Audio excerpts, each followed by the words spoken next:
you do not understand white supremacy, what it is, and how it works, everything else that you do understand will confuse you.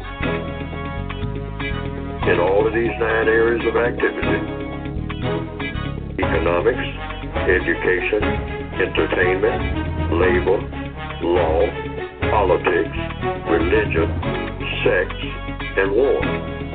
Anywhere on the planet, minute by minute, day by day, all of the time, all of the time, all of the time.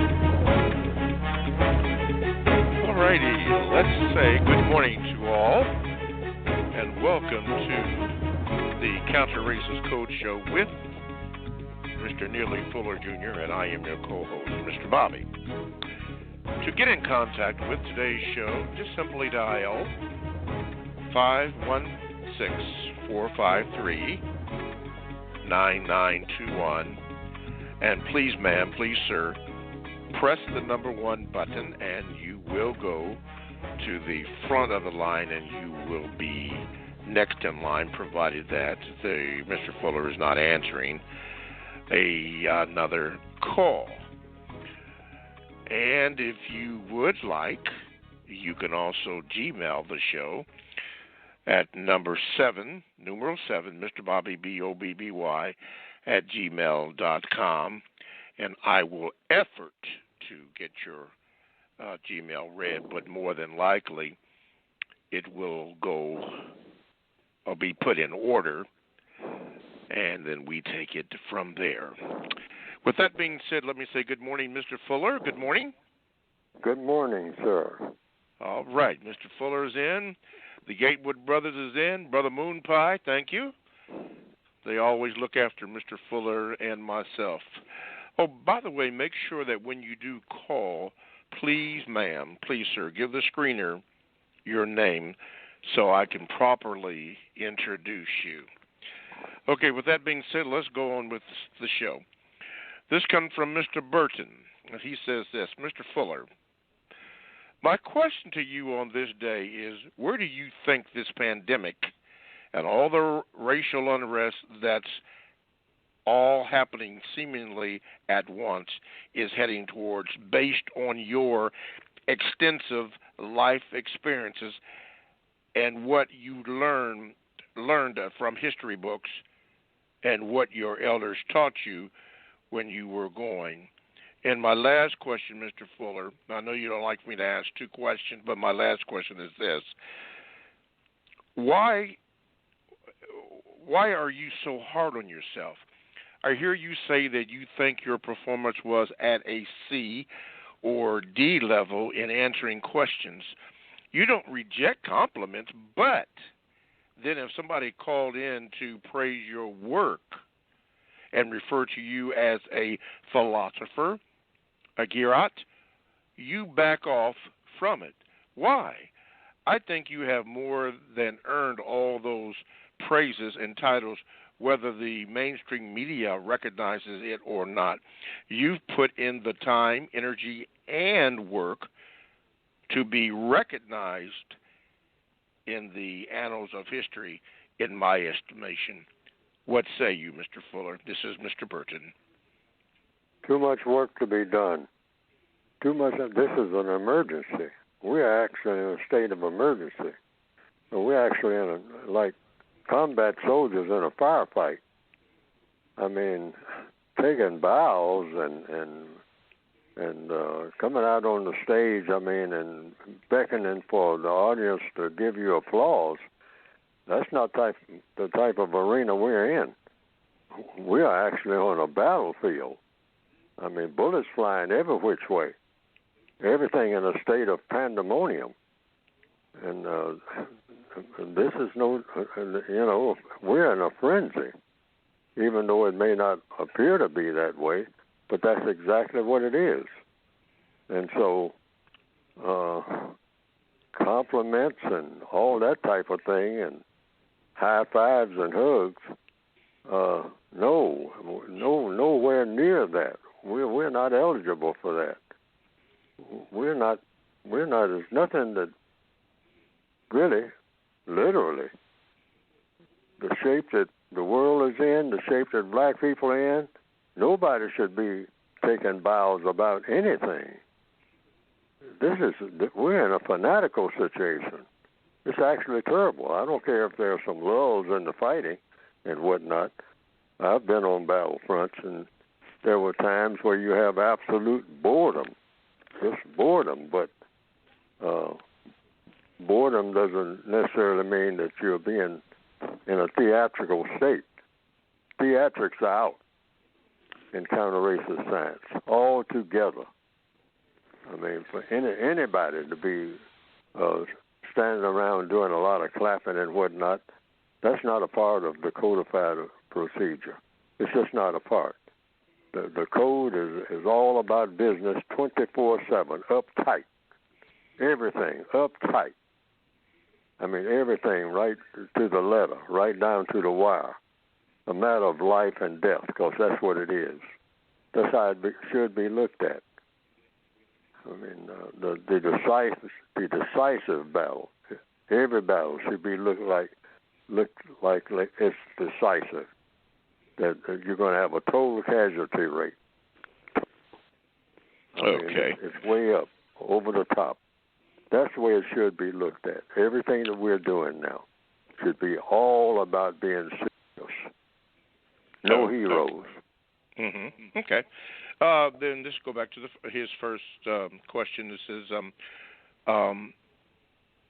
where do you think this pandemic and all the racial unrest that's all happening seemingly at once is heading towards, based on your extensive life experiences and what you learned from the history books and what your elders taught you when you were young? Well, one thing about it, when I was coming along, everybody was always on edge about a disease called tuberculosis.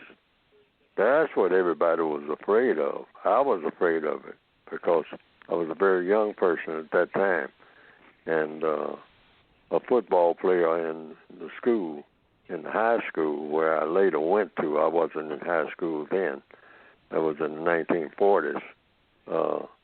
Died from tuberculosis, and I actually saw him just a few months before he died, and how gaunt he was. They told that tuberculosis had taken on him.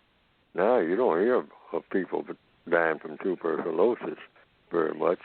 And then there was another disease called polio that President Franklin Roosevelt had, and that there was no cure for that at the time.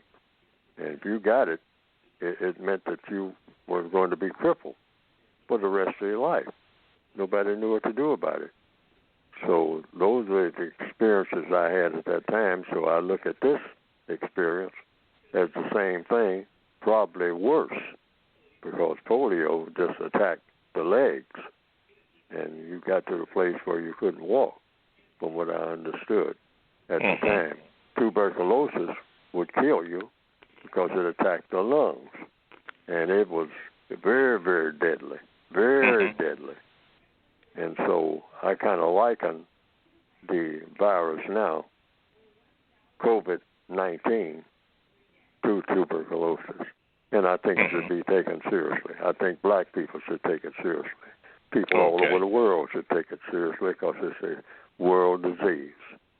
Okay. All righty. Looking here, this comes from Etiology. It says this, and maybe this is more on the line of VGQ, but anyway, it says, you could ask any white person you want if Black Lives Matter. Almost all are going to lie and say yes.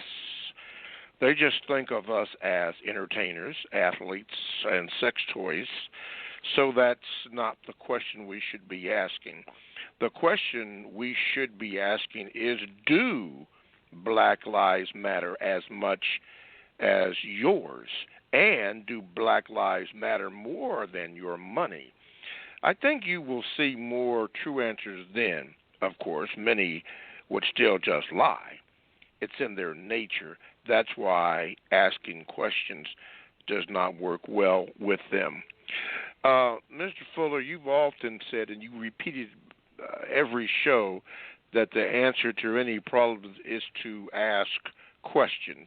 Now, I know this person, whoever this is, did ask this question, but what would you say in a situation if someone was to approach you and ask you to ask a white person if Black Lives Matter? Oh, I asked that question. Do Black Lives Matter? And white people who say that Black Lives Matter, we have to get into the details. And not only that, black people should take seriously, do Black Lives Matter? Black people are killing each other right now in the middle of a virus, according to the reports that I'm getting. In every big city, we're just slaughter as usual. Do Black Lives Matter when it comes to black people killing black people? Go around putting the guns in their belts and whatnot and going around looking for other black people to kill?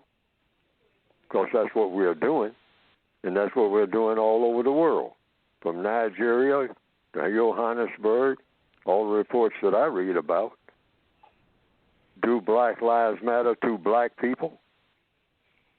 Do Black Lives Matter to black people? Matter how? Matter just enough to watch them grow up to the size where we can go out and kill each other? Do Black Lives Matter to black people anywhere on the planet? Anytime? Do black people go around looking for each other to do something hostile to? The answer is yes. So, do Black Lives Matter? What are we talking about? Either they matter or they don't. Either they matter or they don't. Do Black Lives Matter to everybody, including black people? Now, people, Black Lives, people, period, usually matter to other people when they like them, whatever that means. Now, when white people look at black people, just look at us and look at the things we do, the things that we value, the things that are important to us. What is it to like? That's a question. In answer to the caller's questions, yes. Oh, yeah, you're going to the question mode. Hundreds of questions. Just coming out of Black Lives Matter, you might have 200 questions. Do Black Lives Matter? Why should Black Lives matter? And to whom? When? When black people are doing what? And what, how should we like anybody? Does anybody's life matter? And for what reasons? Let's get those things straight right out the gate. What makes a person's life matter? Just because they are here? Maybe so. Just because they are here. And their life matters. And okay, so here doing what? Minute by minute. A black person who's participating in a drive-by shooting, does that black person's life matter to the person who is being shot at? What do you do with a black person who goes around killing black people, floor to floor, in apartment buildings and wherever, on the street? Go looking for other black people to kill. What do you do with a person like that? Does that person's life matter? Do you say, oh, no, don't tell him to drop that gun. Don't tell him to stop shooting those black children over there on the playground. His life matters. Stop and don't interfere with him. Let him do his thing. That's a part of black culture. You erasing black culture. You're stopping that black person from shooting all those children out there on the playground because he's just having target practice. He thinks that's funny. That's cool. That's the black lifestyle. That's what he's been raised to believe. He's devoted to that. That's his religion. He doesn't have a priority of any other kind. None. Zero. That's what he looks forward to. And doing it as long as he possibly can. Now, does his life matter? He just killed 4 people. a 14-year-old girl, all right, shot right into the crowd, and then runs down the alley thinking that's funny. Does his life matter? The code says, yes, it does. But it does that he should be put away, according to what I've written in the textbook for victims of white supremacy, and kept away from everybody until he takes that gun that he used to do what he did, because that's his friend, and blow his own brains out. That's what he is supposed to get under compensatory law. Nobody's supposed to kill him when you catch him. He's supposed to kill himself, and you give him an opportunity to do that by putting him or her into solitary confinement, and the only way they come out of there is when they're no longer breathing, and they are put in there with the weapon that they use. That's in the textbook. Yes, it's called maximum emergency compensatory confinement. That's what everybody who does that type of thing should get, because that's exactly, you get exactly what you put out, and you get it from your own hand.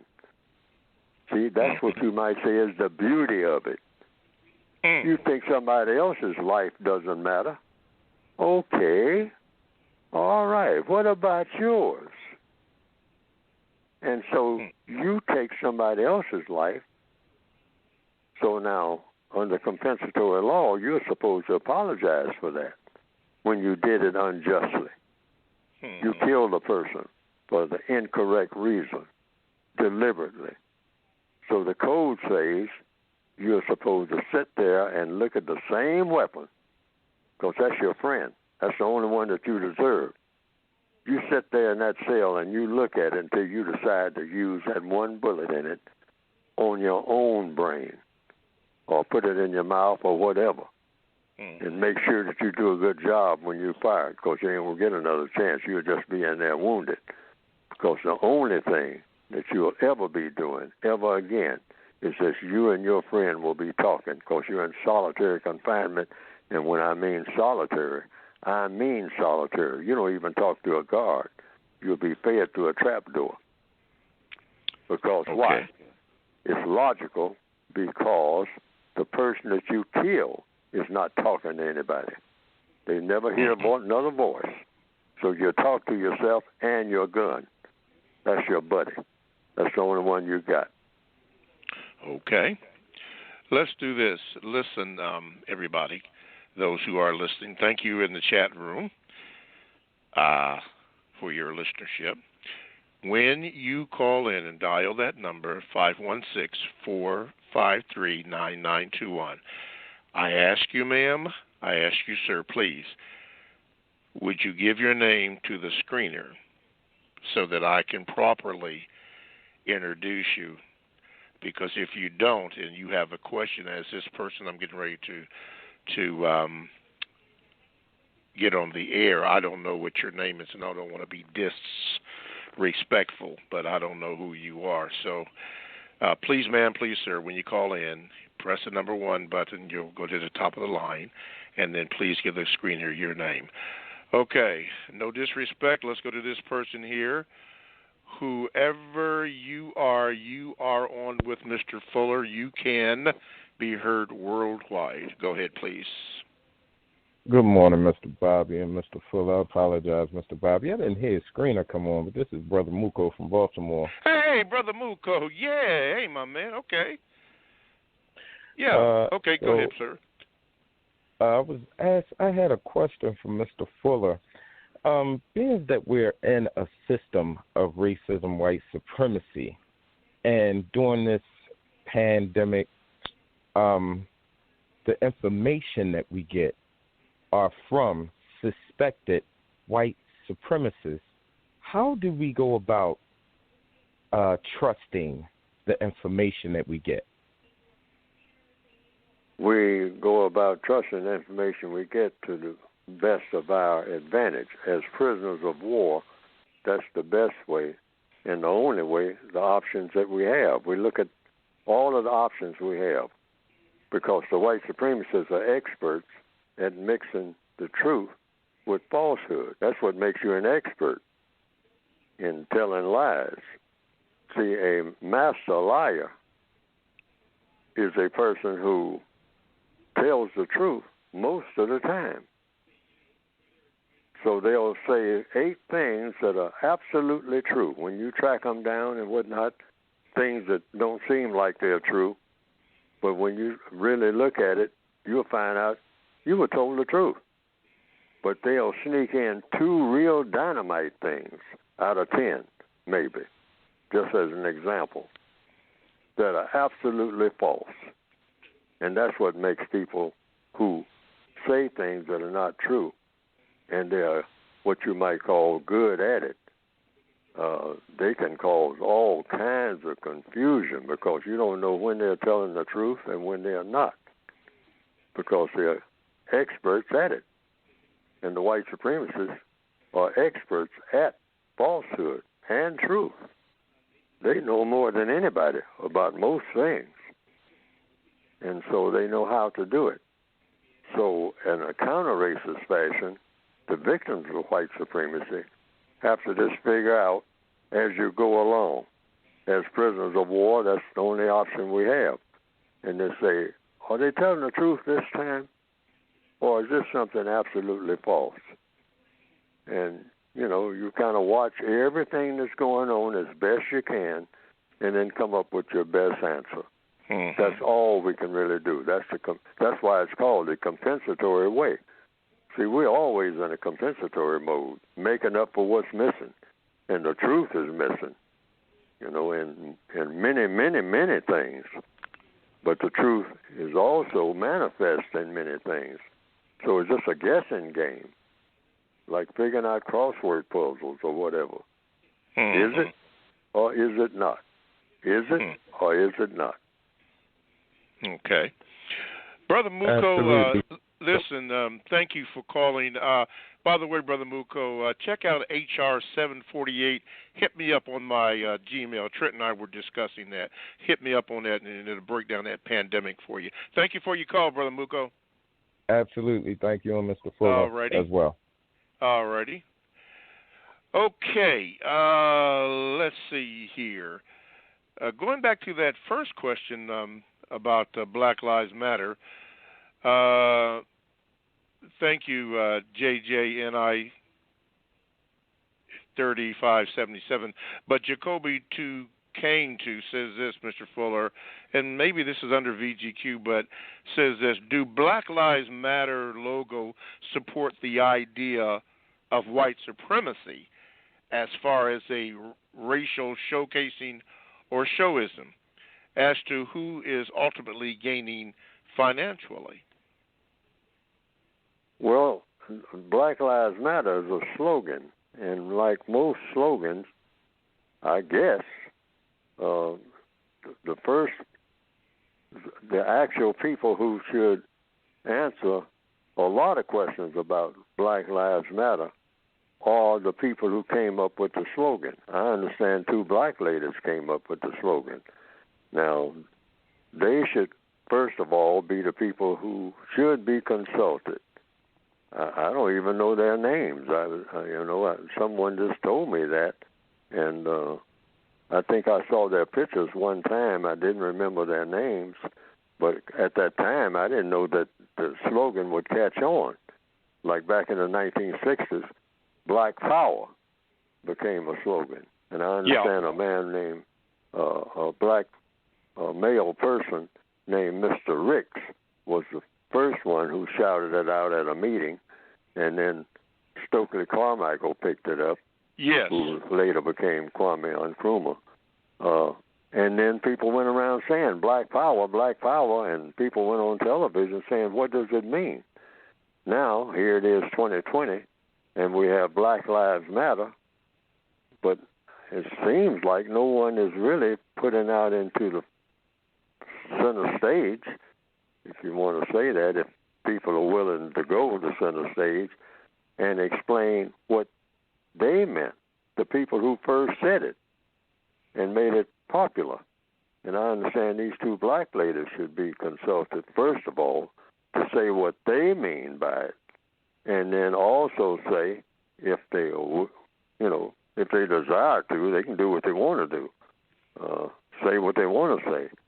But if they desire to, explain exactly what it is that it should mean to people and what it shouldn't mean.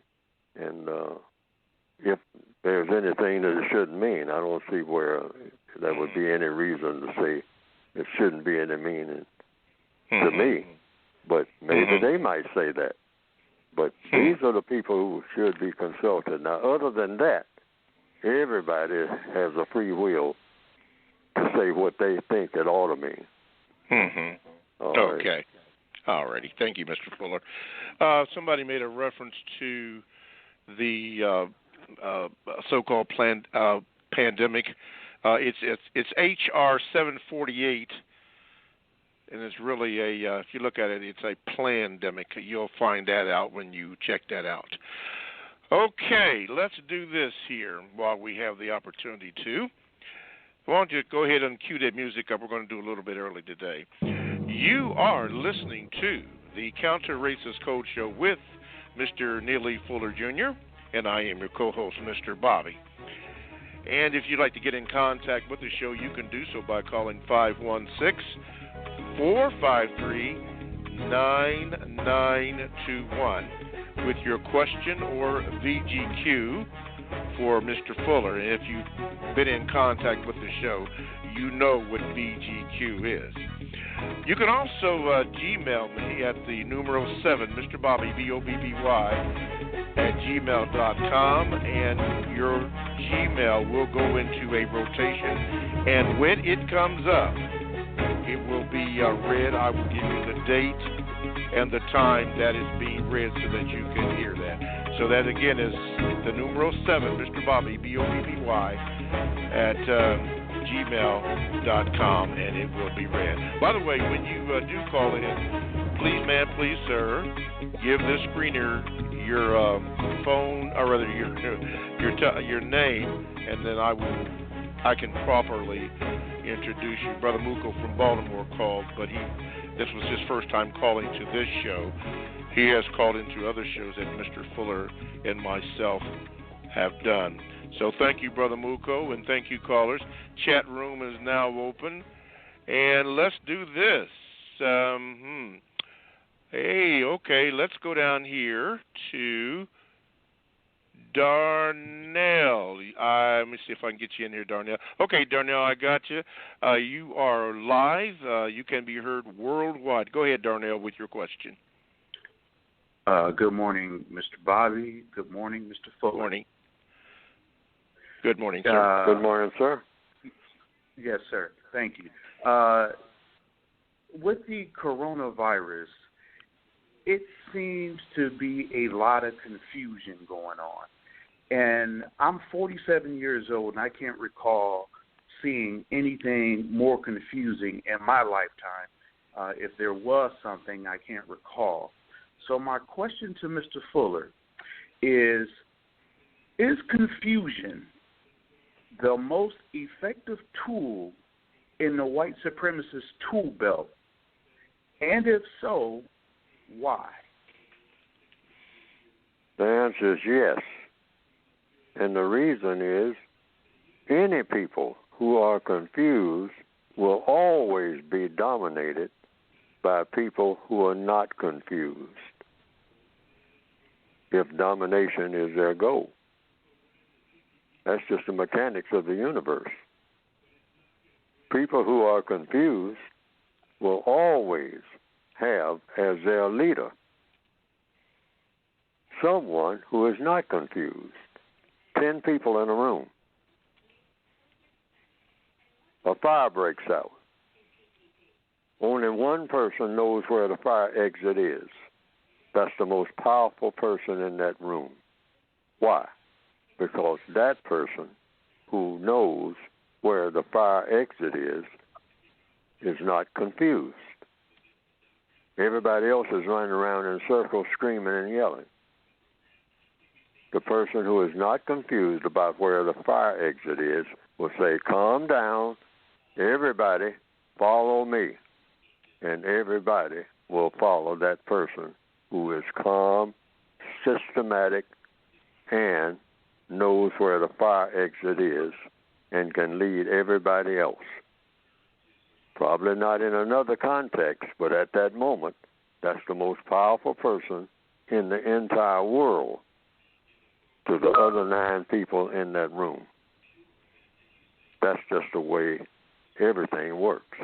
The white supremacists figured that out when they set up the system of white supremacy. They apparently said, what we will do is go all over the world and confuse all of these people of color in all 9 areas of activity. We'll confuse them when it comes to economics. We'll confuse them when it comes to the school systems, education. So they'll be sitting there glassy-eyed, wondering what's going on, and hankering to get out of there as soon as they possibly can, graduate or drop out or whatever, but they can't stand what they're hearing. All right? So our educational system will be set up to be confusing to everybody of color sitting right alongside someone who is white. And entertainment, confuse them, keep them away from anything constructive in the entertainment field.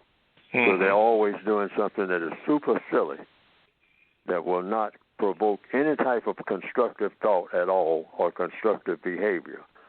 So all of their entertainment will be something that's deadly to black people. You will entice them into that. At the same time, call it entertainment, labor, confuse them when it comes to how work is distributed and what you get for it. Law. In the courtrooms, take their brains apart. Have them just anxious to get out of there, even though they're going to do 50 years in the lockup. Just anxious to get out of the courtroom because they can't stand it anymore because there's too much confusion going on here. Law, politics. Confuse them in politics, how people interact with each other every day. Do it. Do it. And then religion, definitely confuse them in religion. Have them confused in religion so much that they argue about it and fight about it all the time. And here in 2020, don't even mention sex, because they have really centered on sex and say, we are going to confuse black people sexually in a way that no people has ever been confused before. We're going to have them all over the place sexually. And we're going to do it in record time, and we're going to pull out all the stops in doing it. And, of course, war. The whole thing is war. So this is something that's not in the process of starting to be done. This is how they did it in the first place. They just kicked in the door with violence, and then right after the violence, like they did with the people who are called indigenous people everywhere, like Indians, they sit down and say, Chief, hey, we don't need to fight. Hey, come over here, Chief, and sit down at the Thanksgiving table. Tell you what I'm going to do. And he puts his arm around you, and the confusion starts in because your mind is confused. He's giving you a little fire water to help you along. Later on, with black people, he gave them what they call drugs, opium, cocaine. Tell you what I'm going to do. Arm around your neck. Tell you, they're the greatest salespeople in the world, all right? But they're confusing you. So when you get up from the negotiating table, you're wobbly, just from the confusion, just from the things that he's been saying, particularly with a little fire water and a little opium. Watch out for the parties. Okay. All right, Darnell, hey, thank you, my brother, for your call. Don't be a stranger, all right? Thank you. Have a good day. Okay. All righty, let's go up to, let's see here, if I can get you in here. Okay, Studi, let me see if I can get you in. There you go. Studi, welcome to the show. You can be heard worldwide. What is your question for Mr. Fuller? Good morning, Mr. Bobby, Mr. Fuller. Thank you so much for taking my call. My question for Mr. Fuller has to do with a statement that he made, and Dr. Frances Cress Welsing wrote it in her book pertaining to the etiology, meaning the cause of why white people hate black people. The statement Mr. Fuller made goes as follows. Most white people hate black people. The reason that most white people hate black people is because whites are not black people. If you know this about white people, you need to know little else. My question for Mr. Fuller, does he still believe that statement to be true? And if the answer is yes, okay. It could be. It could. See, the textbook has you may call a supplementary title. It's a textbook workbook for thought, speech, and our action. And at the time I put that into the 1984 edition, I said I was thinking of that being something to think about for every black person to decide for him or herself. I said that, flat out, that could be the explanation, because white people don't give an explanation for why they treat black people the way that they do. They don't give an explanation. They just say, nothing for the most part, or they say, well, it shouldn't be done. Some of them say that, and then others say it should be done, and why? Because we are inferior, But just because a person is inferior, babies are inferior to everybody. I mean, the day that they are born. It depends on what you mean by inferior. What do babies do except cry, like black people do, because we've been made into babies. So we spend most of our time just crying and yelling. Even when we sing our church songs, we mostly yell, because we never get out of the baby state. Look at that. Black people, when they walk out on the stage, 40 years old, and they start singing gospel music, most of it consists of wailing. Mm-hmm. I mean, that's the part when everybody starts clapping. I mean, the louder the person can wail, that's when the audience is on its feet. There's a reason for that. We're babies. We're screaming and yelling for help.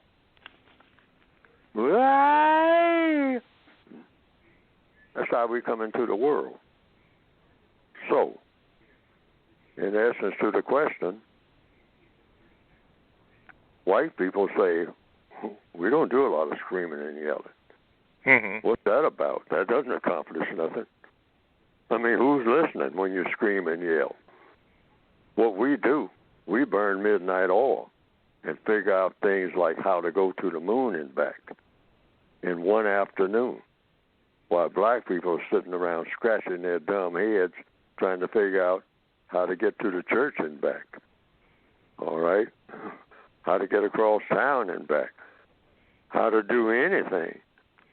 How to find white people to figure out their problems, because every time a black person gets a problem, they run to us white people.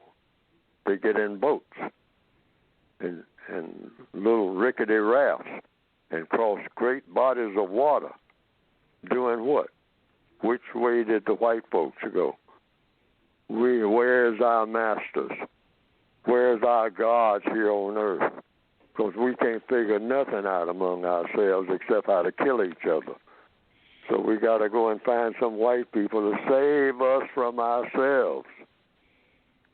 That's the shape we're in 2020, truth be told. So getting back to that statement that I made, talking about hate, maybe white people don't hate us, but it's a thought statement. It's something for us to think about. Do they hate us? Should they hate us? What do we mean by hate? Mm-hmm. If you ask that particular question, now this is you, Mr. Fuller, at least what I've learned in the years that I've been with you. If you ask that question, then the next question would be, what is the evidence that they hate us or they don't hate us? What would be the evidence? If that particular question was asked, yes. Yes. Well, it comes down to the definition of hate. And hate, according to the code, that's why I have a word guide, is complete submission to fear. So it's something about us that white people fear. You know, and we don't know very much of anything. We're proving that. So maybe they fear our lack of knowledge and understanding, that we are dangerous to them in some way. Or maybe they fear, like the call is alluded to, and he talked about Dr. Wilson and her theory, maybe they fear that if we have sexual intercourse with them and have control of it, that they will disappear, which people have said down through the years, and some white people have said it. Well, for one thing, when you mix black with white, you're not going to get white. You're going to get something that's non-white.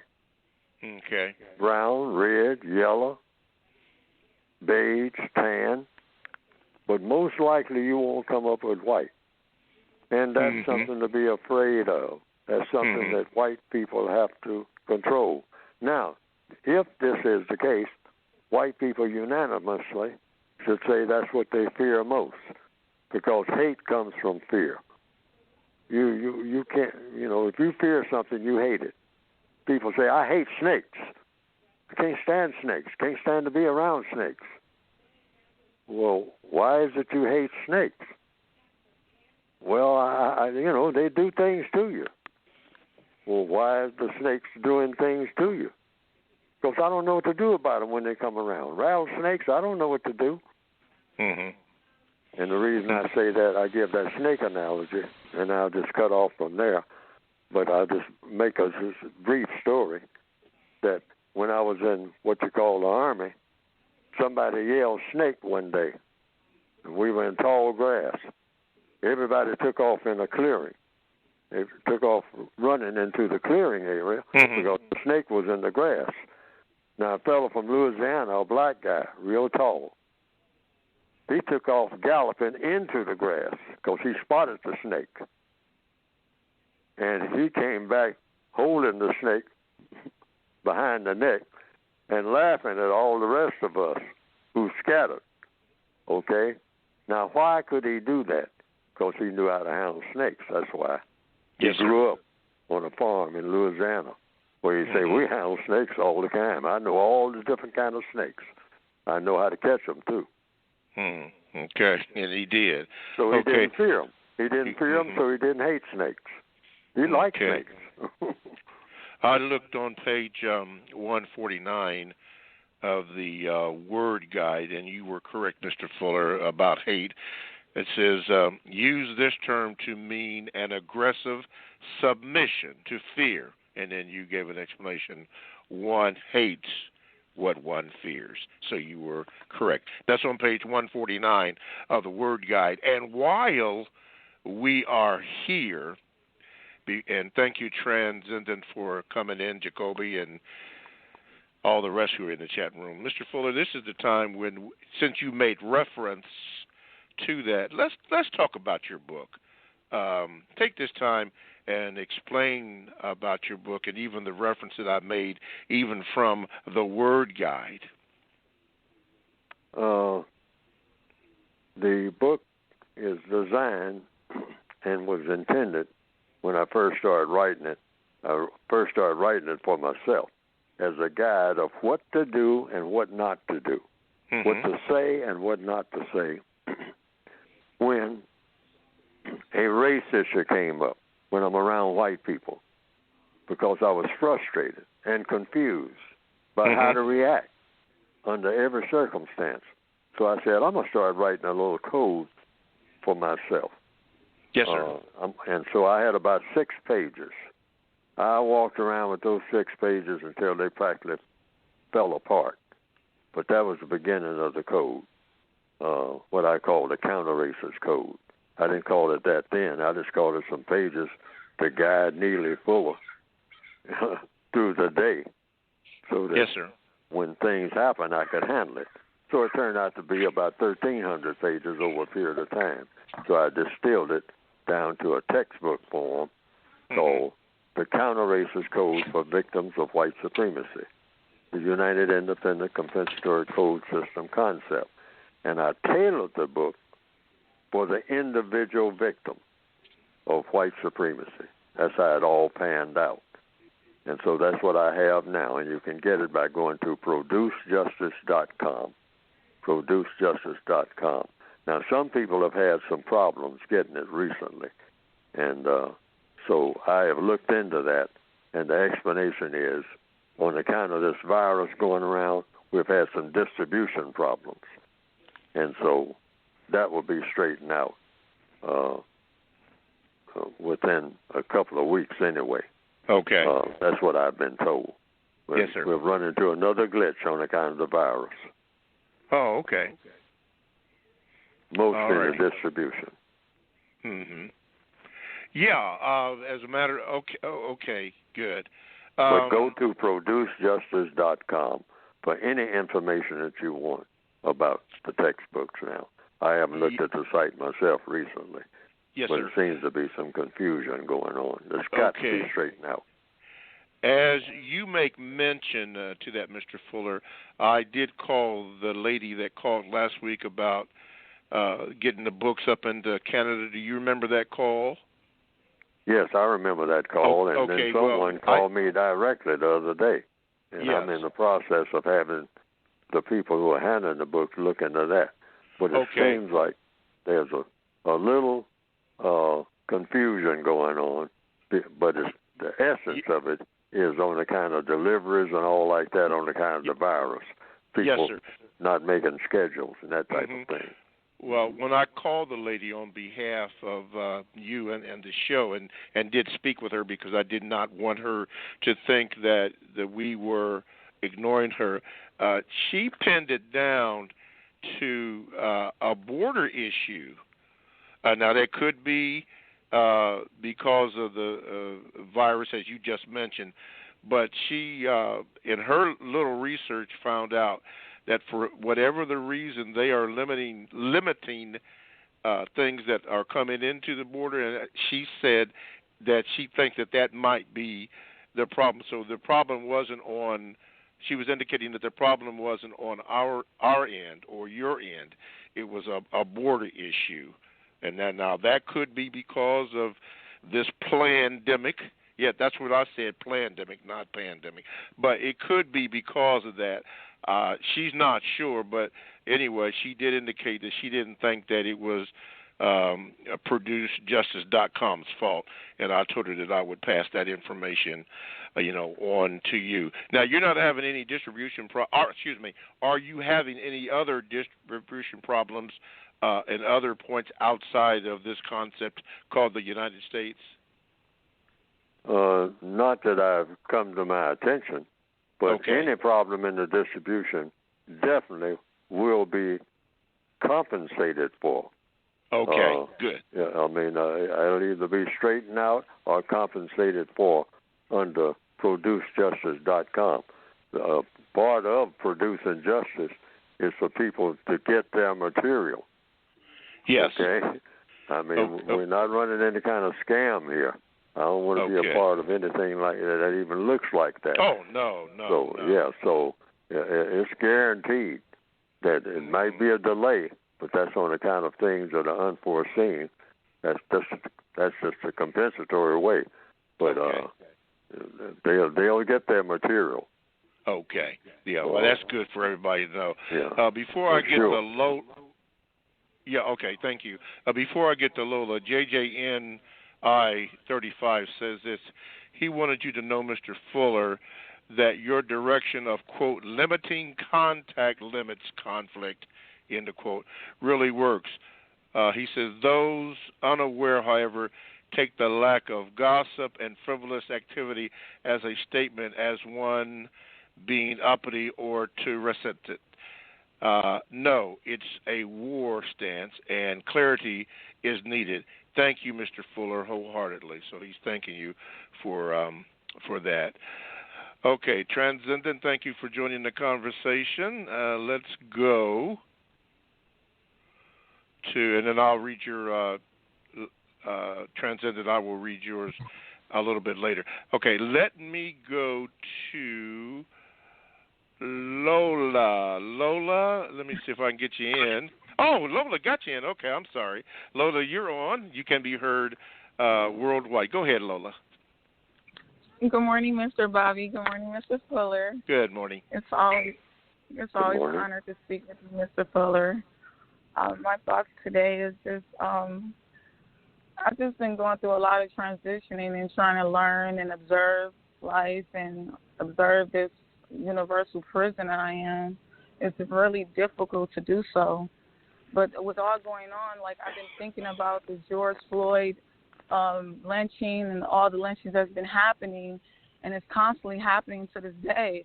And like the people that I'm around, or just the youth in general, like they're not taking these things serious, and it bothers me. And all we do is see it, we talk about it, and we forget it. So my question is to you, Mr. Fuller, what is your thoughts on the youth and why we have not taken a grip in dismantling this system? And why we are allowing distractions to take the best of us. Okay, Ms. Fuller? It's because we don't have a code. See, behind slogans, Black Power, Black Lives Matter, We Shall Overcome, these are slogans. It's been handed down. I mean, every 10 years or so, maybe 5, 10 years, 15 years, we got a slogan that takes center stage. But a slogan must be followed by a plan. And so I tried to write the plan many years ago, the guide. I said what we needed was a code. We got plenty of slogans. We got plenty of titles of books, you might say. But when you open the books, you got blank pages. And that's been going on for generations. Mm-hmm. Great titles. Great openings, like you go to a theater and you sit down, and just before the curtain opens, the band is playing and whatnot, and building up your anticipations. The orchestra, the pit orchestra, 41 pieces and all like that, and you're sitting there and the lights lower and everything, and then these grand, beautiful curtains, they open. I mean, they slide open, and you're sitting there, and the lights are lowered systematically. And nothing is on the stage. Nobody comes on the stage. Mm-hmm. That's what we've been doing, over and over and over again. Grand openings, but no play. Nobody on the stage. The theater's full. Everybody in anticipation. And nobody comes out on the stage. Beautiful curtains open. Might have double curtains. First, the first curtain's open, and then the second curtain's open, and they're a different color and whatnot. Said, now, everybody be quiet. And then nobody comes on stage. We have been doing that repeatedly. Grand openings, no follow-up. Mm-hmm. What is the follow-up? A code. That's what we have always needed. Do's and don'ts. What's a code? How to get things done. How to get things done, and how each individual can do it. So in answer to your question, that's why I wrote the textbook for victims of white supremacy. We need a code. That's the missing thing. All these years, we need do's and don'ts. Like the caller just called just before then. That's a big one. This is real important to black people in 2020. Don't miss out on this one. And that is, what does it say? That part. Well, I just wrote down some notes so I wouldn't forget it today to mention this. The new black culture, you might say, has a requirement and that is, for one thing, no black person should make contact with any person except, it's a part of the new black culture, if you want to call it that, but I call it a part of the code. It must include the self-requirement, something you do on your own, that no black person should ever make deliberate contact with any person for any reason other than to do something that is designed to produce none other than one or more specific constructive results. Yeah. This question should always be politely asked and answered, and that is, when somebody contacts you, first thing you should have in mind, even if you don't say it right away, is this contact that we are making, is it of any constructive value? And if it is, constructive how? Now, that's whether you're talking to a black person or a white person. Mm-hmm. This will go a long ways. Black people just contact each other just to be contacting each other. We don't have a valid reason. We're just all over the place. Hey, man, what's going on? You know, yeah, man, hey, I heard about that. Yeah, you know, that's black culture. Yes. That ain't worth 2 cents. You don't make contact with anybody unless you're looking for a constructive result. You are going to give information that's going to be 100% constructive, or let it alone. Don't make contact at all. That means black people are going to turn out to be some of the most silent and distant people that ever existed, because we do not make constructive contacts at all for the most part. Okay. Lola, thank you for your call, and don't be a stranger. Mr. Fuller, before we wrap this hour up, Transcendent said this, I have noticed that Dr. Welsing's theory does not always apply. There are a large number of mulattoes that look completely white, as genetics are not an exact science. A number of those offspring that look completely white are choosing to join the winning team and pass for white. Do you, Mr. Fuller, think this is a productive and constructive way for a person to escape the plight of being black, a.k.a. non-white? The position I have taken is that if your classification is non-white, then you're non-white. And a lot of black people, millions of black people, look exactly like white people. That's why I never dipped into that genetic thing that far. I just said that, you know, sometimes it is what people say that it is. I mean, a person says, well, the person is non-white and the person is white. And sometimes I've asked the question. I've seen people, and I've asked black people sometimes. I see a black person talking to a person that looks white, and I say, you know, is that lady white that you were talking to? They, oh, no, are you talking about Gloria? Gloria ain't white. She looks like she's white now that you think about it, but she ain't white. I was raised up with her. I know her whole family, you know, and some of them look white and some of them don't, you know. And I say, well, but I understood that because I have them all over my family, okay? And so, you know, I mean, my mother is extremely dark, okay? My father was light, but you couldn't say he was in any way mistaken for a white man, but there were some cousins that I had that you could mistake them for white, see? So, but they were classified as non-white. So you go by the classifications. The code clears that up of what I've written. Now, other people would disagree with it or whatnot, but I say it's 3 racial classifications in the system of white supremacy. White, non-white, and white supremacists. And I lock in that. That's where I go because I don't want to get confused. You don't want to get confused. And I'm not confused. With that, we will conclude the first hour.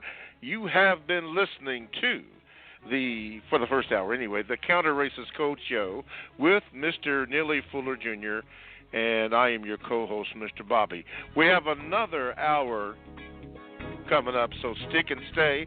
Don't go away on the Counter Racist Code Show, also known as the CRCS, with Mr. Neely Fuller Jr. Coming up next in the second hour. Okay, we are at 10 o'clock in the eastern part of the concept called the United States.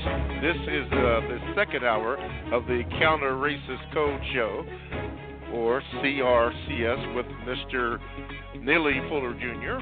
I am your co-host, Mr. Bobby. Now, to get in contact with the show, you need to call this number, and that is 516-453-9921. And when you do, please, ma'am, please, sir, press the number 1 button if you have a question. You will go to the top of the line, and I think the call screeners are there. Please, ma'am, please, sir, give them your name so I may properly introduce you, and then you can ask your question and then wait for the response, and then we will go from there. We've had quite a show here so far this morning. The chat room is now open. Transcendent had asked a question, Mr. Fuller, before we go head on, about people being non-white joining the white race. Transcendent said, according to your answer, so is escaping away from being mistreated? They asked that question. He said, because if a person can escape because they look white, then they are one less person suffering in this system of white supremacy. That is correct. Okay. If I understand the question. Uh-huh. And should the person do that, that's the person's choice. Okay. We are prisoners of war. So if you look like one of the prison guards and you're able to slip past them. If you make that choice, that's up to you. And the other prisoners shouldn't have any problem with it. Now, why? All down. I'm talking about according to the code. It's logical. Okay. You see, the white supremacists have messed up everything, and I mean everything, where non-white people are concerned. That you don't blame the victim for for being a victim. That's not logical. That's not code. No. I mean, a person I knew some black people who, on some occasions, they would go among white people because white people didn't know when somebody was white and when they weren't. And I've known personally black people who have gone among white people to find out stuff. They go to white meetings and all like that. They think everybody at that meeting is white. There's a black person there who looks white, maybe one or two. And I've known, from personal experience, black people who have done that and came back and told us what was going on. See what I mean? So that's an advantage. Yeah, you take an advantage of the cruelty and the rapes and whatnot historically that they have engaged in. That's why the code says the seeds of the destruction of white supremacy is built right into the system of white supremacy itself. But is it really escaping? Hello? Say that again. Yeah. Is it really escaping? If the black person can escape to his or her advantage without doing any damage to other non-white people by joining in, I mean, you might say to actually like kill, but if they just take advantage and get in positions where they may not be able to help another black person, because, see, they're being watched and all like that, just like all black people are watched in the system of white supremacy. But they at least don't do any harm as best they possibly can. Because now some black people will argue against that and say, no, they're passing for white. You take them for being white. No, if you know that they're not white, you don't do any harm to them, because all black people of all shades of color do harm to each other in the system of white supremacy, because the white supremacists look at it like, if you're doing what I say do, you are doing harm to other black people, including yourself. Not just to other black people, simply by being a prisoner of war. That's why I say it's important to look at all non-white people as being prisoners of war. Then you can understand it better. If we are prisoners, some prisoners get better breaks than others. Let them get their breaks. And I always refer to that movie Shawshank Redemption and study how Andy Dufresne moved. Now, he worked in the warden's office. A lot of other prisoners, he was a prisoner. Now, other prisoners can say, oh, yeah, well, he's selling out the rest of us prisoners. We're down here in the woodwork shop, and Andy is up there working in the warden's office. He's a sellout. No, it depends on what Andy's doing. Andy was thinking long term, and he wasn't helping nobody being down there in the prison yard or in the woodwork shop, all right? But he did help get Red out of there by working in the warden's office. He was able to help at least one person when the rest of the prisoners couldn't help nobody. Yeah, that movie was on twice this weekend. I often refer to that movie so that people learn the lesson. Shawshank is full of lessons. It's full of lessons. Yes. Because it's about a prison, and all black people on the planet Earth in the system of white supremacy are in prison. Okay. I'm going to take a chance right here. I don't know if this person here, let me see if I can take a chance. Okay. I'm going to take a chance on you, and I don't mean no disrespect, but your name did not come up. Did you have a question for Mr. Fuller, or are you just listening? Okay, they're not responding, so I'll go on. Sorry about that. Okay, let me put you back on here. Okay. Desmond has this for Mr. Fuller. He says this. Desmond says, Mr. Fuller, and I'm going to read it just the way Desmond wrote this, but I'll get blamed for it. But that's okay. Blame me for it anyway. You got to do anyway. Some of you do. Can you ask Mr. Fuller why do he call black people primitive? Also ask Mr. Fuller if he would add anything to his book nowadays. Yes, I call black people primitive because what does primitive mean? Prime stage of progress, you might say. Well, when you're born, you're primitive. A baby is primitive. Black people have been kept in a baby state. Babies are primitive. Every baby, white, non-white, whatever, male, female, all babies are primitive. In the animal world, the baby elephant, is in a prime state of being a baby, an elephant, a mature elephant rather. And you see it following the mother. See, when you're in a prime state, you follow somebody else because you don't know anything. You don't know nothing. You don't know how to get food. You don't know how to do anything. So I look at animal shows sometimes, and the small lion cubs, they stay real close to the mother, real close. Why? Because that's where they get the nourishment. Those baby cubs, lion cubs, are in a primitive or a prime state, very dependent.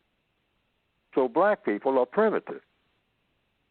I mean, we all over the world right now, here in 2020, black people saying, which way did the white folks go? I got to get out of here.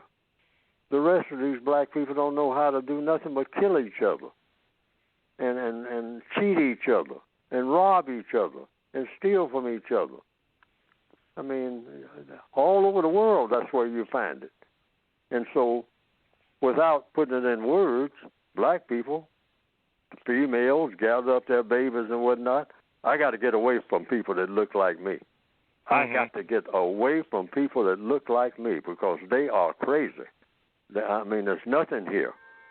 Nobody's doing anything. Nobody's building anything. Nobody knows how to do anything that makes sense. I got to find some white people. I got to find me some white people somewhere where my life will make some kind of sense, even though I know that I'm going to be mistreated. It's pure hell being around people that look like me. And most black people who will tell the truth, and many black, I won't say most, but many black people throughout the world here in 2020, if they're thinking that, they're thinking correctly. Why? Because in the system of white supremacy, black people all over the world have been put into a primitive state. That's an answer to the first question. What was that second one? Well, it's gone, so we have to go on to another question here. This comes from William, who at the end says himself, Bill. He says this, greetings, Mr. Fuller. On a previous program, I think Mr. Fuller discussed his theory that if a significant number of non-white victims become codified, that it will force the racist white supremacist to make a choice, either exterminate all non-white people or replace the system of white supremacy with a system of justice. Am I correct in my interpretation of what he said? And if it is, does he have anything additional to say about this? I don't remember that, Mr. Fuller. Did you say this or what? I've been saying that consistently. Ultimately, that's what we're going to have to face anyway. White people are going to have to make that decision. Mm-hmm. We have all of these dark-skinned people on this planet. Now, they're getting smarter, little by little, than they were before. And if they become very, very, very smart, we will no longer have a system of white supremacy. Now, many white people from the old school are saying that's where we're headed now. Black people will begin to think that they should be doing something else other than having the stupid reputation that they have of being stupid, primitive, silly, don't want to do anything that makes sense, runs from anything that does make sense, and run to everything that's stupid and silly. They love stupidity. They love silliness. They are 3-year-olds at very best, including all their intellectuals put together. They don't know anything. They just walk around with their chest stuck out, calling a whole bunch of big words, but they don't know how to accomplish anything. They couldn't lead a horse to water, okay? That's the reputation that we have. Now, if it looks like we are growing out of that, the white supremacists are going to take a look at that, say they're serious people. They don't talk about anything except things that are serious. They don't make jokes about anything. They are no longer jesters, the court clowns, the stage clowns. They're out of that altogether. You don't hear them just laughing all the time. They're serious about everything because they're taking the world seriously. They're taking their situation seriously. They're all about business. And so we got to watch that. And if it keeps on, we're going to have to make a decision. We're going to go out of the business of white supremacy, which is what we thrive on and have always thrived on, or we're going to have to practice the system of justice, and we got one other alternative. We got to kill these people before they get too smart. and we won't be able to control them. And we won't have white supremacy anymore. We'll just be other people walking around in what they call justice. It'll be nice and quiet, but we don't like it nice and quiet. Mm-hmm. I mean, that's why we have a system of white supremacy. We like guns. We like killing people. We like wars. We like glorification of any kind of misery for somebody, and they were the people that we picked. So we either going to have to kill them or do justice. So we ain't got no other options. All righty. Okay. That's where we want to force them anyway, because that's where it's got to go anyway. Okay. See, I believe it was Jacoby 2 Kane 2 said that you answered his question. It was about a biracial person, but he says that he thinks that you did answer his question via what Transcendent had said. So thank you, Jacoby 2 Kane 2. Okay. Yes, the code says there's no such thing as biracial. You're either white or you're not. Okay. Yeah, I guess it's a political thing. Okay. All right, Jacoby, there you go. You've heard that. So if you want to respond, just you know what to do. Okay, let's see here. Dollar Bill and Jane. I think we're going to go to Dollar Bill first. Let me see if I can get you in the dollar. Okay, and Jacoby said he got that. I'm here. Okay, Dollar Bill, we got you. How you doing, bro? Good morning, Mr. Bobby and Mr. Fuller. Yes, sir. I want to say thank you, and I just want to just ask a question regarding two things. One is the code, and if the code of white supremacy, Mr. Fuller has told us that it's constantly changing and constantly evolving, pulling the correct terms that he has used. But if it's constantly changing, how does the code change to match it? That's one question. And then my second question, I don't know if you want me to ask it now, Mr. Bobby, really deals with governmental politics. Well, let Mr. Fuller answer the first one, then we'll go to the government policy first. And the first question was? The first question was, if the code of white supremacy constantly changes, how does the code that you have written about change to adapt to those changes? Well, because the code just has fundamentals. The white code and the fundamentals is just they modify, they tweak it, you might say. Okay. But fundamentally, once they get the foundation in place, I mean, the little cosmetic changes that they make, it's still, you just go to the fundamentals, because the fundamentals is what props it up. The foundation, and the foundation stays the same, and that is, as long as the white supremacists can get what they want out of the system of white supremacy. See, it's a reason for the white supremacists to want white supremacy. And they codify everything they do to furnish that reason. And what is the reason? The reason is fundamental for all people. But the way they go about doing it is on a color basis. And that is they want fun, which is what everybody wants. Mm-hmm. They want glory, which is what everybody wants, including animals. And they want material comfort. Every creature in the universe wants fun, wants glory, meaning being well thought of. You know, somebody appreciates you in one way or another. And the third one, material comfort. You want to be comfortable. You don't want to walk around in pain all day, or any day. You know, that's why people take drugs. They want to be, comfortable all the time. Okay? Which, that's not the way to do it.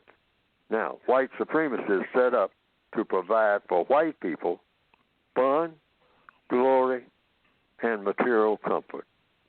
And that doesn't change. Now, how they go about doing it changes, so the code just automatically follows that. That's what codification is about.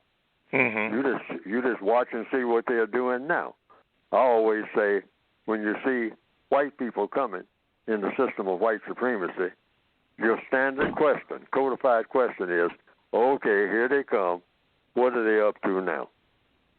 Because they don't come around without a reason. White supremacists don't come looking for black people without a reason. And the white supremacists are coming looking for you for fun, for glory, or material comfort. And they're going to get it out of you in the system of white supremacy. Now, that's what they have proven until proven otherwise, until they start coming for the reasons of producing justice. And they will show that by what they do. It won't be difficult. It's not difficult to keep up with at all, because everything that people do is going to produce a what? Constructive effect or non-constructive effect. And if it's non-constructive, it's white supremacist business as usual. If it's constructive, just keep watching it and see that it stays that way. Because everything that people do from now on this planet called Earth, whether they're white or non-white, should produce a constructive result. And everything that doesn't, no black person anywhere should be involved in it if they can at all avoid it. Okay. Constructive, non-constructive. It's real simple. It ain't complicated at all. All right. Dollar Bill, what was your, you had a government question or what? Yeah, I just, there was, my question is, the second question is, I want to address these governmental politics, meaning non-whites' involvement in governmental politics. Called it political politics, but I wasn't sure if that was the correct term. But I really mean governmental politics or government politics. According to the code, what is it that the code wants people to do in governmental politics? Meaning, should we run for office? And if we run for office and gain a position, what should we do? And why does the code want us to do it? And least of all, what does the code think if we're in governmental politics, like, for example, Mr. John Lewis, President Obama, those people, as non-white people, what does the code expect the final, most constructive result to be with us being in governmental politics? Okay. Keep it simple. Codification is about simplicity and power, because most things that are powerful are fundamentally simple if they have fundamental principles. What is the fundamental principle in counter-racist science, counter-racist codification? Like I said a few minutes ago, I can't say it often enough. We will use too many words to just say just one thing. Everything, every move that you make, you can call it governmental, politics, electoral, this. You can use all kind of words. So just come to one conclusion. Something is either constructive or non-constructive. There's nothing in between. Nothing. Zero. It's either going to have a constructive effect or a non-constructive effect. And you can go to any business meeting, any so-called government meeting, any party. If you go to a party, the first thing you should ask, this party that you're all having, is it going to result in anything constructive? And if so, how? That's the question. I don't care what anybody proposes anywhere on the planet, any time of day. When you finally take the microphone and are asked to speak, you got one question. Is anything constructive going to come out of this? And if so, what? Anything constructive. Everybody just be quiet and get their thinking cap on, because if it's something about you can't describe that at the end of this meeting, what's going to come out of this meeting, what is constructive about having this meeting that we're having, whether it's a party or a governmental get-together or some type of special caucus. I don't care how you dress it up. It comes down to constructive, non-constructive. That's it. I can't say that often enough, and I'm going to keep repeating it because it's got to sink in. It's either going to be constructive or non-constructive. And if it's constructive, how? Have them go over every detail to show you what the result is going to be. Mm-hmm. The result is going to be. That's all you're looking for. Results. And if nobody can come up with that, well, really, I don't know why we are here.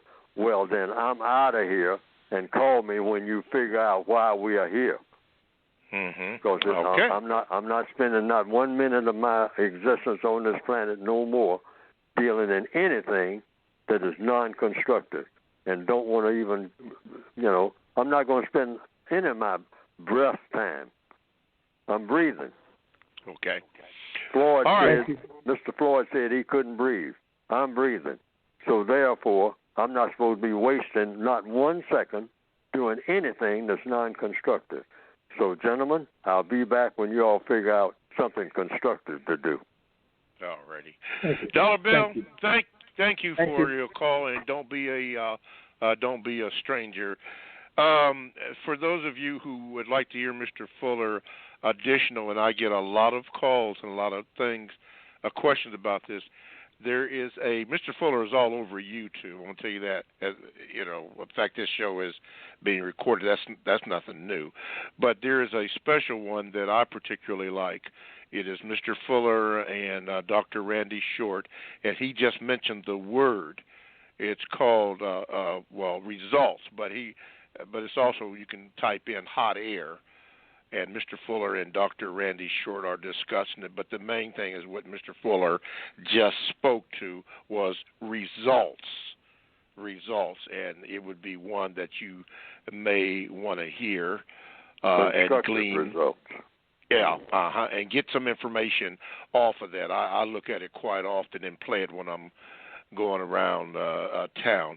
Mr. Lumumba, I'm going to get to you. I see your name. It makes me wonder if you are somewhat related to Patrice Lumumba. I have no idea. Mr. Fuller, you mentioned something about in your password about George Floyd. I don't know if you were aware, but there was some additional footage that came out before his death. In fact, it came out this morning. I was watching MSNBC News, and it is very disturbing.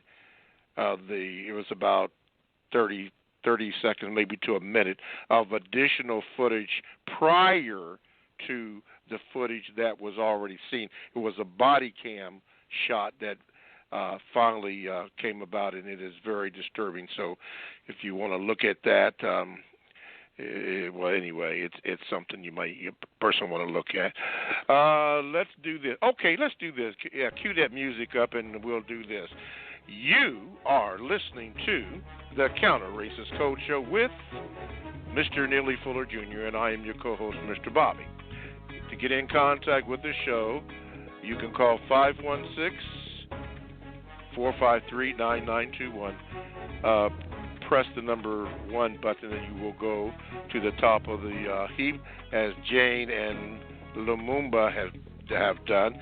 You could be next, to do that. I'll try to get in some Gmails if I can. And speaking of Gmails, if you would like to do that, the address is the numeral 7, Mr. Bobby, BOBBY, @gmail.com.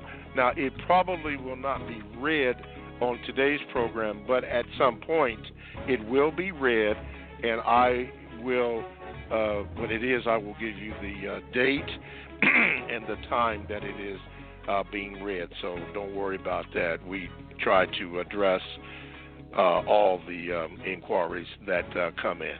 Okay, to go on with the show, let's do this right here. Let's get to Jane. Jane, you are on Worldwide. Good morning, and you're on with Mr. Fuller. Go ahead. What is your question? Greetings, Mr. Bobby and Mr. Fuller. Greetings. Greetings. I have a question about the COVID vaccine. So is it logical to say that based on the medical experimentation done on non-white people in the past, like the Tuskegee experiments, that we should be wary of this upcoming vaccine? It's logical to think that. That should be considered. See, it depends on what the white supremacists want to do about anything. But that's anything that they do, because they have complete control over non-white people, over black people. Complete control in all of the areas of activity. So we can be wary about it. Well, whatever they're going to do, if they're trying, this is a part of the racial tailoring, that they will use the disease, even if they don't know much about the disease. Once a disease comes into being, you can steer it in the direction that you want it to go, even if you don't understand it. You might can, like using a leaf blower. You might not know much about leaves, other than that they are leaves and they're there, so you can blow them over in somebody else's yard, okay? And I guess you can do a disease the same way, even though you might not be a person who is knowledgeable about botany, about the botanical gardens and all this and the different types of leaves. But you got leaves on your lawn. You don't want them there. So you get a leaf blower, you know how to make one, or you can bag them up and then dump them over on somebody else's lawn. And you can probably do a disease that way, even though you don't know too much about the disease. You can probably handle it if you can learn to handle it in such a way that can do somebody else more harm than it's doing you. So the white supremacists, they might want to do that. And if they do it, they'll do it.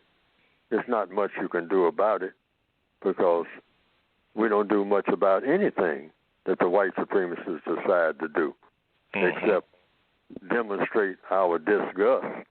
Say that we don't like it, because what else are prisoners of war going to do? Except just go along with you go. Yes, ma'am. You are subject to the system of white supremacy. So you can suspect anything that you want to, but they can just simply say, "Oh, you're accusing me of putting disease in your, in your body and whatnot. I'm not doing that. I'm trying to help you." And how do we know? We're prisoners of war. We don't know anything about what they're doing. That's why they're the most powerful people on earth. We can only guess and ask for mercy. That's the truth. Okay. When it comes to them killing us, they can do that anytime they want to. Anytime they want to. Jane, thank you for your call. Let me just say this, Jane. There's a 7-minute YouTube video on HR 748 that may help you understand this plandemic. That's right, I did say that, plandemic. HR 748, if you would care to view that. Thanks for your call. Do not be a stranger. Thank you very much. Okay, anybody know the whereabouts of we affectionately call him the extermination man. When Mr. Fuller and myself did a show on Talktainment Radio, he would call in almost every week. He's from Chicago, and somebody had asked about him, the extermination man. If anybody knows him, please tell him that we are now on ProduceJustice.com, the Counter Racist Code Show with Mr. Fuller on ProduceJustice.com. That's how he can reach us. And just if you know who that is, give him that message. Okay, here we go. Let's see here if I can get you in here. Lumumba, we have you on. Good morning, and you are on with Mr. Fuller, and you can be heard worldwide. Go ahead, please, sir. Mr. Fuller, Mr. Bobby, everyone worldwide. I wanted to piggyback off a previous question that didn't get in. The guy had asked, what does Mr. Fuller have? And I still have my own question, but I'm curious to know the answer to this question as well. Does Mr. Fuller have anything that he would add to the the code since he last revised it in 2016, and has he made preparations to continuously be revised if that's something that he wants to do? I mean, on into the future. The answer is no. I don't have any plan. Well, I have notes that I might put into a book form, but it's all the same book. See, when I say the code, I'm not really talking about just a book.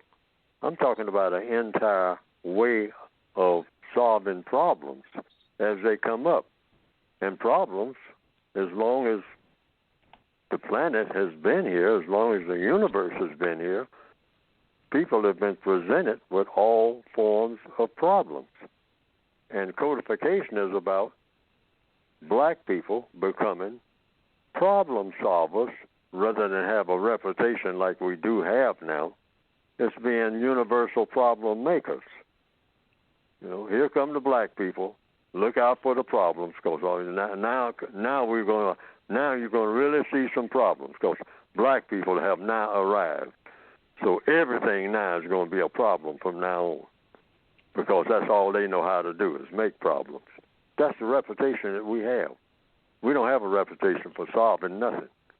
Mm-hmm. All right, and taking terrible situations and making them worse. That's the reputation that we have. Codification is about black people being 100% in the problem solving. That means we got a lot of work to do among ourselves, but we can.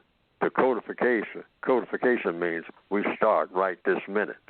The minute we understand that we have a reputation for being problem makers, when we should say, hey, here come the black people. And that automatically means that whatever problem we have, black people, when you see them coming now, they used to be the world's greatest problem makers.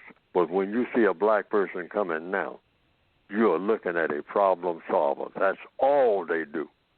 They think about solving problems every minute of every day, everywhere they go. They look at every situation and they start asking questions about now, what's the best way to go about doing what I see these people doing that can be improved, that can be done in a much better way, better than it can ever be done anytime in the future, and or has been done in the past.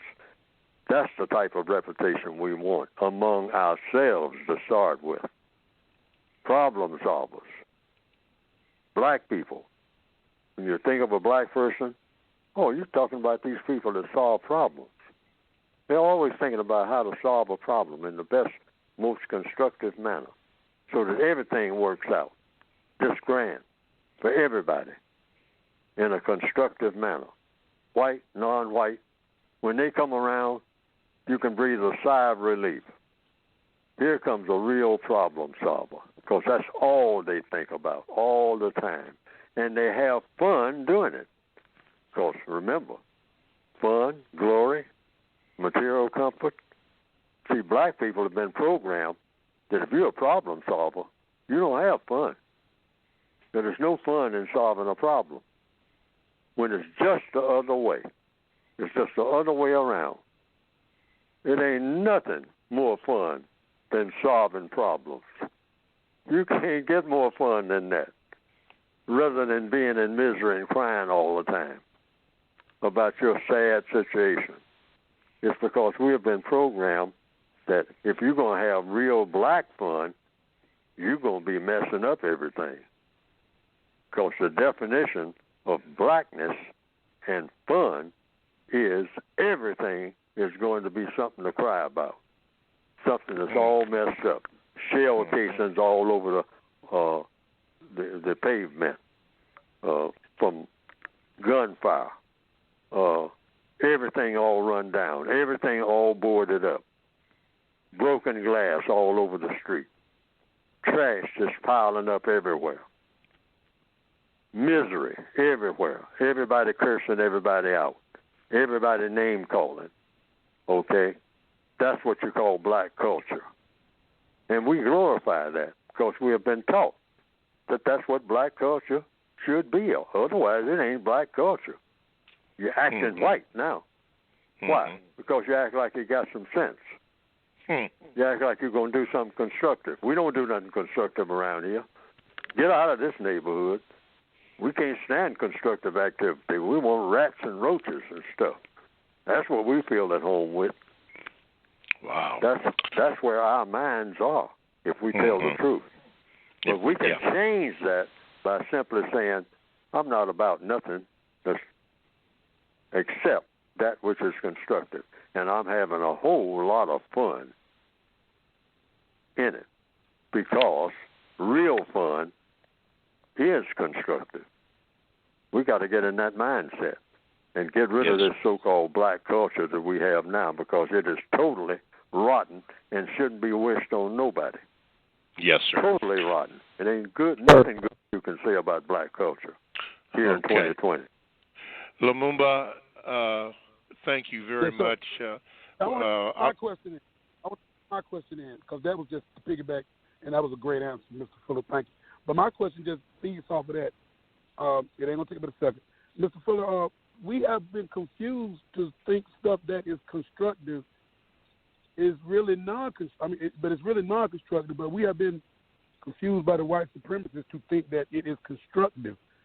Are there different degrees of what's constructive, or how do we get confused prisoners of war to realize that the things that they're doing aren't constructive? For example, barbecue that you say would lead to that leads to the gunfire.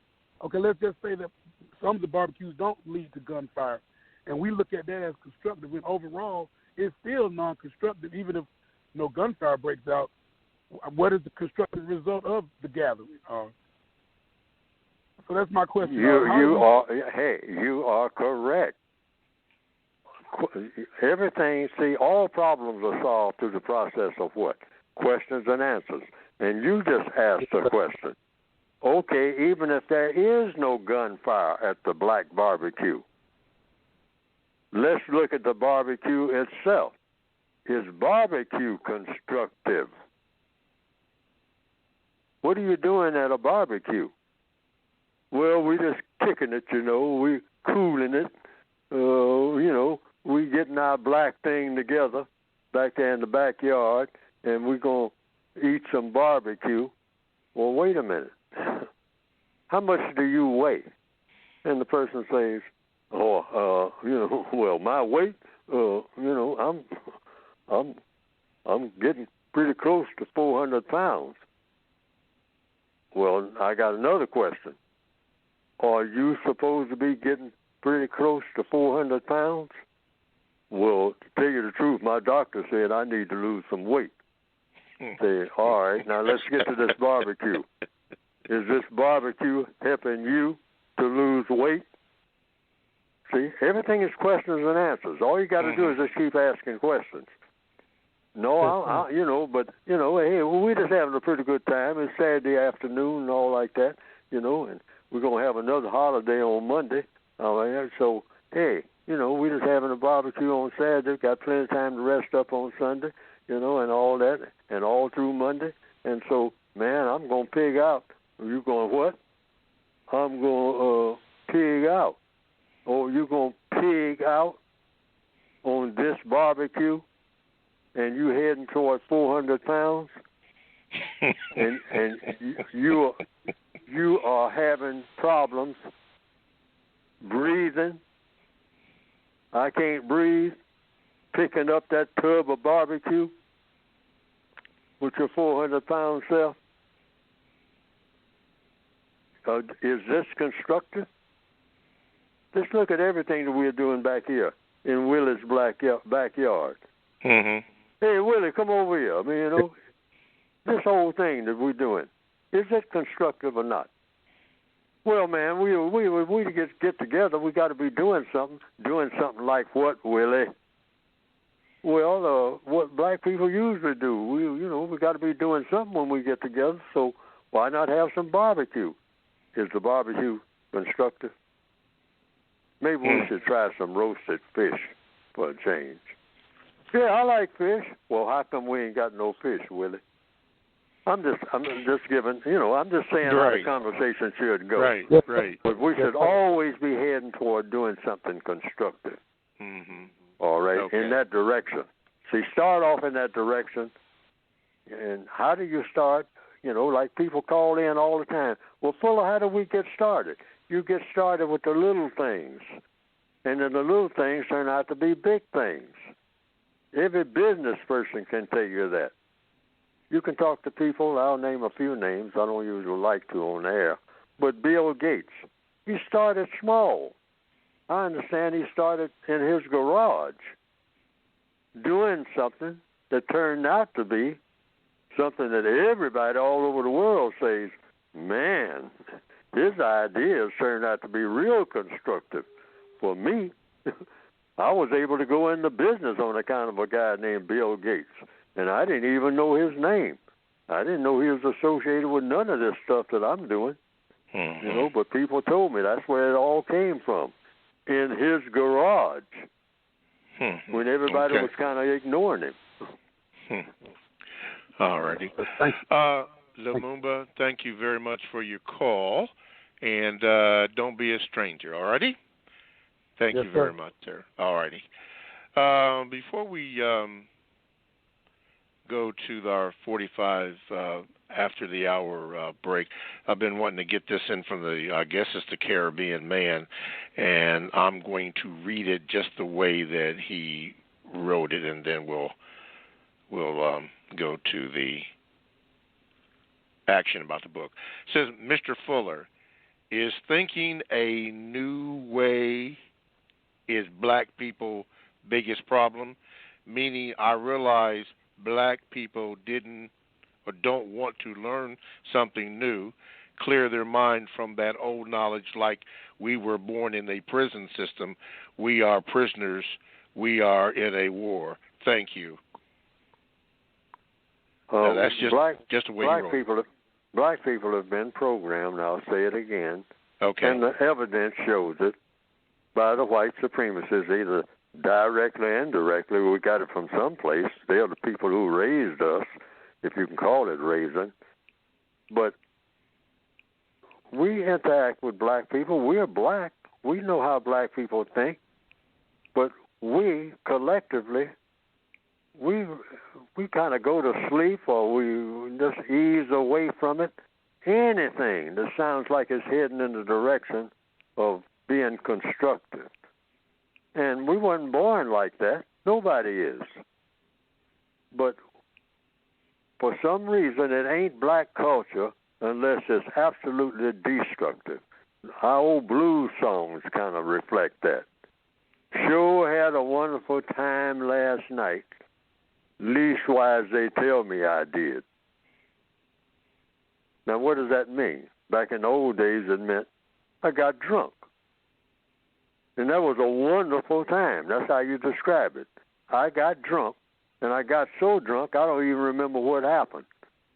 Sure had a wonderful time last night. Leastwise, they tell me I did.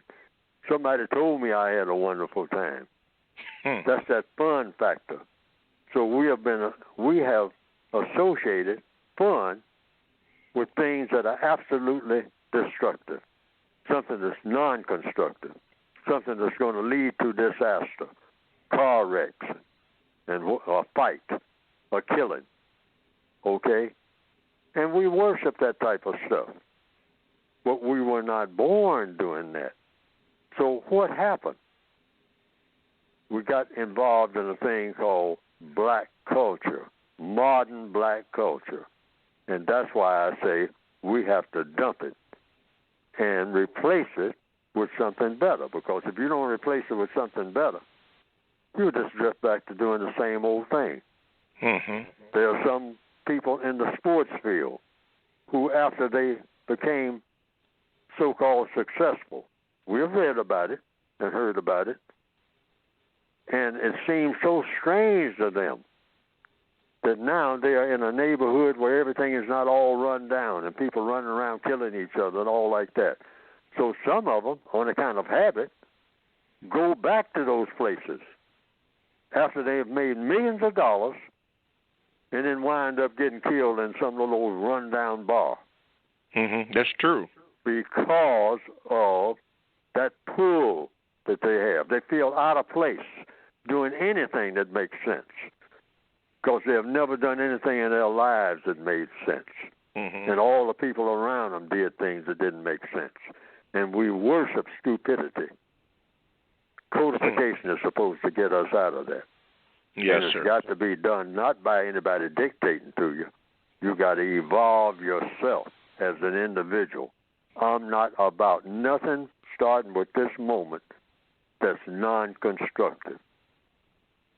And sometimes your family members will turn on you. A lot of people have told me that. That goes with the territory because you're about everything that's constructive now. Already. You're not coming in staggering drunk, on Saturday night. Because they're used to it. They say, how come you ain't coming in here like you usually come? See, they have even gotten used to it. But they can get used to other things, like something constructive. Okay. With that in mind, we have about 8 minutes here. Let me see if I can do this. Mr. Fuller, very quickly, can you address your book? Yes. You can get the textbook for victims of white supremacy, a counter-racist code, and the word guide, how to use words, how not to use words, what questions to ask when other people use certain words, because words are tools to get things done. Words are very important, what people say, okay? You can get it by going to producejustice.com. Now, if there's a little delay, or even you might call it kind of extended delay, don't be alarmed, because your name is still in the computer if it arrives by whatever means you have gotten in touch with producejustice.com, and you will get your material. That will be straightened out. You just keep at it. Keep going to that site if you've had any problems, because recently there have been some problems, and it has to do, I've been informed, either directly or indirectly, with the virus that's going on, and it slowed up everything from transportation, and people processing, et cetera, et cetera, et cetera. But the virus is affecting everybody, including this operation. So don't be alarmed if you don't get your material when you think you should have it. But go to producejustice.com. That's producejustice.com. All right. And okay. We have about 7 minutes, so let me do this. We've got 2 things to do in 7 minutes. I don't have your name, but I'm going to trust that we can get you up here. Oh, you just put just listening? Oh, no, you had a question. Go ahead. I don't know your name. No disrespect, but Yes. Go ahead. My name is Eddie. I'm actually in South Carolina right now. But anyway, my question is, I'd like to ask the elder, what does he feel about taking the knee on? He spoke about sports briefly. It's like you're saying, these guys are getting a lot of money. I know there's probably some things in those contracts that they don't speak about. Isn't taking the knee a form of surrender instead of standing up for your rights or whatever you want to call it? See, look, it don't even fit standing up. So what do you feel about taking that knee? Is it a form of surrender? Oh, I think that a person who takes a knee will explain why they took a knee and make that clear. See, these are all just ways of communicating. That's all. A flag flying is a way of communicating. A person putting up a statue or taking one down is communicating. See, so sending a message. So it comes down to what is the message? And you always ask the person who is putting up the statue, what's the message of the statue? That's the first thing you want to know. Not your message, because you're not putting up the statue. So you look at the person, and if you can get in touch with the person who's putting up the statue, or who maintains the statue, or the person who takes the knee, the person who takes the knee, taking a knee, a person might take a knee in order to do carpenter work in a house. And they'll tell you, I'm on my knees. I'm on both of my knees because I'm I got to nail this wood, and I'm putting this floor in place. In order to put down this floor, I got to get on both of my knees. All right, because I can't stand up and nail these nails when I'm working on the floor. I got to get close to where I'm nailing, and I can do that better on the kind of the way my body is made by getting on both knees. And the person say, "Oh, I thought you were acting like you were some kind of slave or something." And the person say, "No, I ain't acting. I'm nailing. I'm putting together a house for me. I'm going to be living in, and I'm on both of my knees because that's the way I'm made, and that's the way this floor to this house is made. I got to get down on my knees to do it, and make sure that these nails are nailed. See, it's just that. See, and what am I saying? Codification.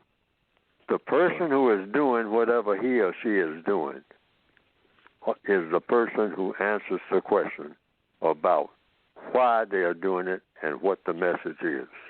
All righty. Eddie, thank you so much for your call. Don't be a stranger, and now I know what your name is.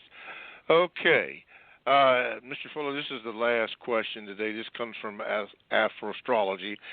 It says this: I'm just curious, does Mr. Fuller believe in Jesus? I know he said he believes in a creator, but that's different.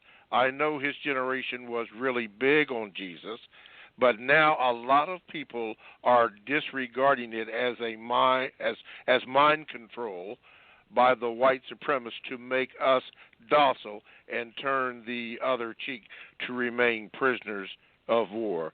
Thank you. Well, see, in answer to the question, codification is about paying strict attention to the question that's being asked, and for clarity and focus, because that's how I grade myself.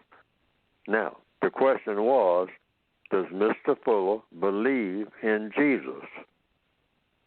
Well, I have some more questions. What does the person mean when they say, does Mr. Fuller believe in Jesus? Believe how? Believe that Jesus did exist, or does exist, or what? What do you mean by believing in Jesus? See, that calls for about maybe 15 other questions. What do you mean by believing in Jesus? Now, do I believe that a person named Jesus may have existed or does exist? I say, yes, that's possible. In fact, there are a lot of people who, are called Hispanic or Latino who have the name Jesus. Or they call it what? Jesus? Jesus, yeah. Jesus. They have that name. So if you say, do I believe in Jesus, that calls for a whole bunch of questions. Yeah, suppose I answer say, yeah, he's right down the hall. Putting in, a wall. Yeah, his last name is Juarez. Okay? Jesus Juarez. That's Jesus. He's been working around here forever. He's the best carpenter you ever saw. Okay? Now, the person might say, no, I'm talking about of 2,000 years ago. So if you're talking about that, I say, yeah, I believe there are lots of people say. People tell me George Washington existed. Okay? I don't know whether he did or not. But I can say that's possible, that there was a person named George Washington, and there might still be a person named George Washington. See, so this calls for questions. What do you mean when you ask somebody, do you believe in Jesus? I am so sorry to cut you off, Mr. Fuller, because you were really getting into it, but we are out of time. We'll try to do better next time. Thank you, callers. Thank you, chat roomers, for listening. Thank you all for listening, and we'll try to do better next week. Thank you, Mr. Fuller, and we'll see you next week on the Counter Racist Code Show with Mr. Neely Fuller Jr. Thank you. Thank you.